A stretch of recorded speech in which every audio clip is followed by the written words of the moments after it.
Hello, Internet! I am Elliot the purple-haired doofus, and I am too fat to be wearing these clothes. But I poured myself into them anyways because I didn't want to be naked.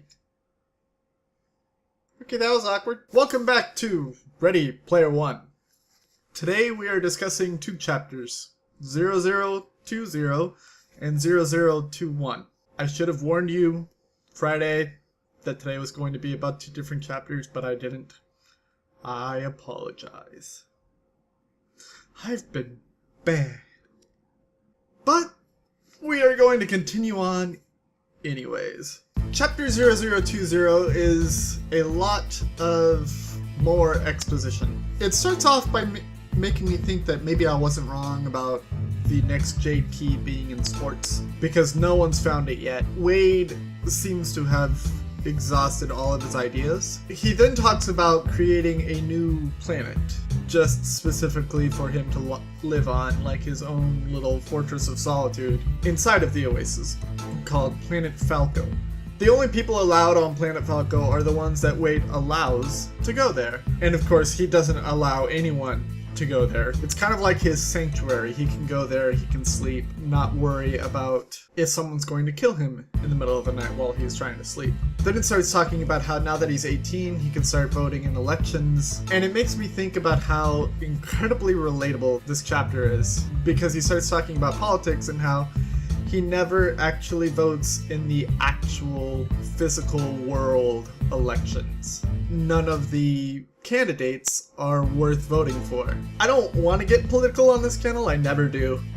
I never want to get political with my friends. I hate talking about politics, so I'm not going to. I'm just saying that what he says about politics in that chapter is very relatable. He even mentions how in that day and age, no one gets elected unless they are already some kind of huge Hollywood star before the election even starts. Then he mentions that he does vote in the elections for the Oasis. He always votes for Will Wheaton. And I was like, oh, that's awesome. I actually enjoy Will Wheaton. Mostly for his YouTube shows that are out right now, Tabletop and Titan's Grave. Both of them are on hiatus at the time of this video, recording, whatever. But I hear Tabletop is coming back, and I haven't heard on whether or not Titan's Grave is, but I really hope it does. Then he starts talking about this thing called POV, which is basically setting up a channel that others can watch. And it kind of reminded me of this program that I used to have on my computer 10 years ago. I can't remember what it was called, but you could access channels that people have made on that program. And I used to watch like Pinky and the Brain on there. I used to watch,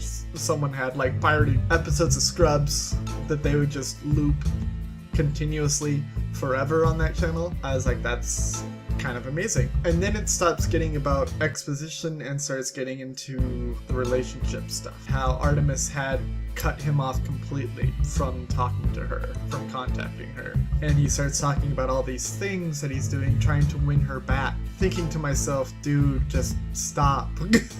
Stop going after her and start going after the egg. I even scream out in my head while I'm reading this, go back to H. He's your best fucking friend. He will understand if he is still your best friend. And then he starts talking about how he's no longer friends with H anymore. Well, fuck, that really sucks. And this chapter just gets more and more relatable to me in my life right now. And I'm just like, fuck. He says that after Artemis had broken his heart, he tried to go back to H, but it felt like the conversations that they were having were stifled now because they didn't want to give any clues onto where they thought the next Jade key might be. And he said the last time that he talked with him, he had an argument with him, and rather than to immediately apologize, he was stubborn. By the time he thought to apologize, it was too late. The friendship had been strained too much. It was just like, oh, why? Oh, my heart. I almost wish the author had killed H instead. Wow. My heart. He starts talking with Daioto and Shoto, going on a side quest with them, playing out the 39 episodes of Ultraman with them, and getting a special capsule that actually allows them to become Ultraman. He leaves it with those two, hoping to form a friendship with them. He doesn't want to become allies because he knows that those two do not want to be allies. He wants a friendship to rely on because his other two, his main two, Artemis and H, have kind of strained and might even be broken. He starts talking about paying his bills. I'm having trouble paying my bills right now. Would this chapter please stop relating to everything in my life at this very specific moment? Please. Just please. He talks about becoming a customer service type person. A call center. A help desk call center operator. I remember all the times that I've talked to help center people, and if any of you are watching out there, I want to apologize right now. You guys do amazing work. I realize that almost every person that calls you is going to treat you like the biggest asshole in the world because their life is going wrong and you're just trying to help. I myself am very, very guilty of that. So I apologize. I will try and do better in the future when I call you.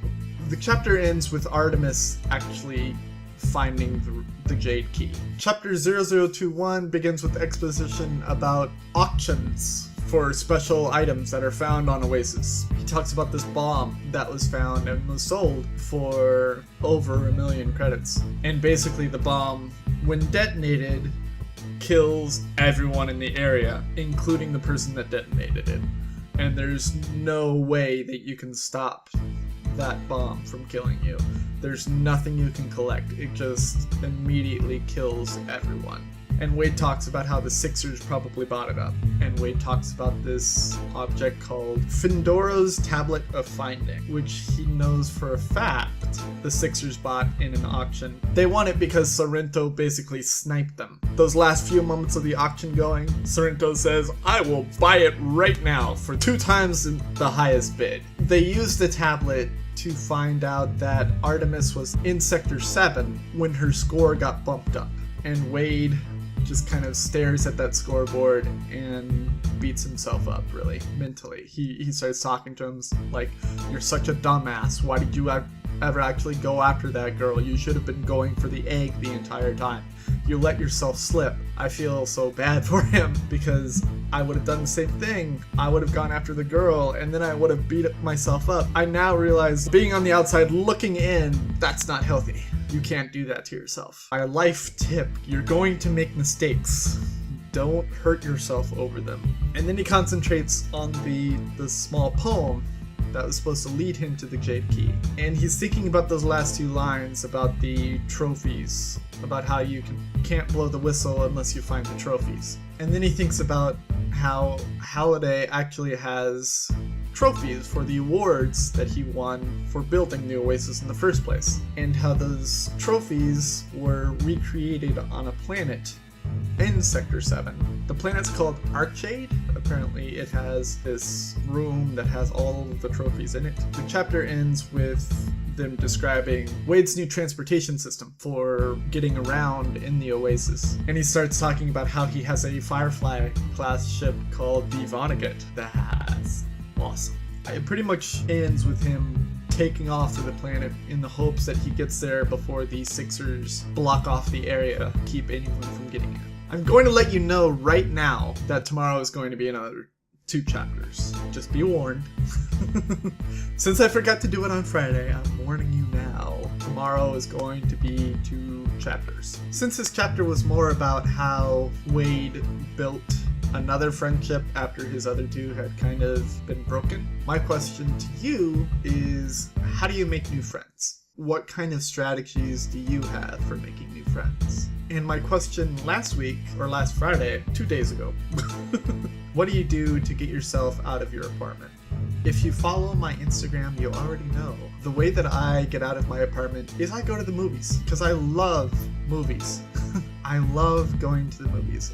This weekend I actually saw 2 different movies. I saw Zootopia and Whiskey Tango Foxtrot. Zootopia was awesome, the other one not so much. But I love just sitting in a theater and enjoying a story in front of my eyes. I could go with people, I could go alone, it doesn't really matter. Just as long as I'm there enjoying some form of story. But I've rambled on enough. Just letting you know, and I'm going to until we finish this book, that my next book is The Seventh Bride by T. Kingfisher. Go out, grab it by any legal means necessary and read along with me, or read before me so I don't ruin it for you. I have been the purple-haired doofus reminding you to watch your pajamas, and I will see you all in the next chapter of Ready Player One. Toodles!